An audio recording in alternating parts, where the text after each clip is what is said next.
In treasury bonds, the one best thing about treasury bonds, especially the long-term treasury bonds, you can know what is your fixed return before compounding.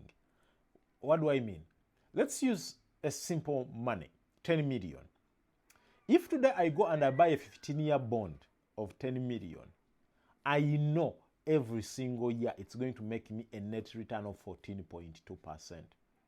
Assured for the next 15 years. And that's before compounding.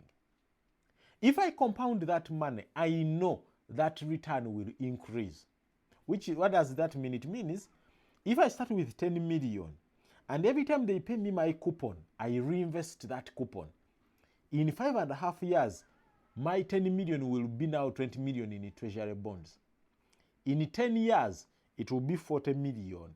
In 15 years, by the time it matures, the original bond, I'll have a total bond portfolio of a minimum 90 million. And all I've done is I started with 10 million and I've not added in any more money of mine. I've just compounded whatever money they pay me, I've reinvested it back. So it's easy. It's not easy, but it's doable.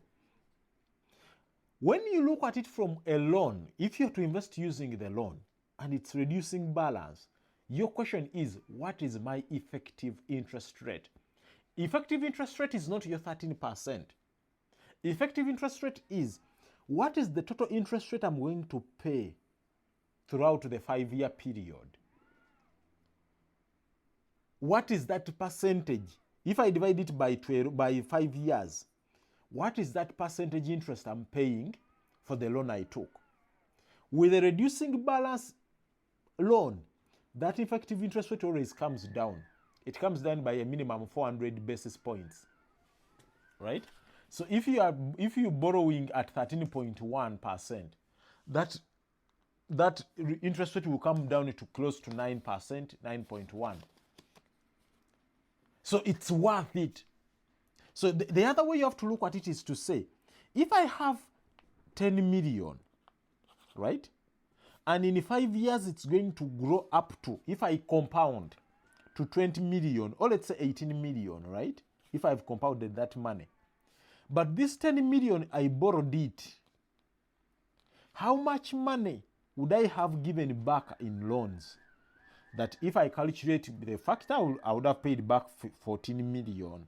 So that means I've made 6 million in profit by using other people's money. So it's good to look at the numbers.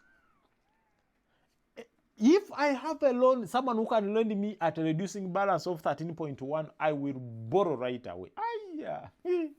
I will borrow, buy a 25-year bond, I make sure I pay the loan off, life moves on. Because reducing balance, that brings the effective rate to 9.5%. Yet my loan I'm taking, yet my bond is going to give me an effective interest rate of 14 and above.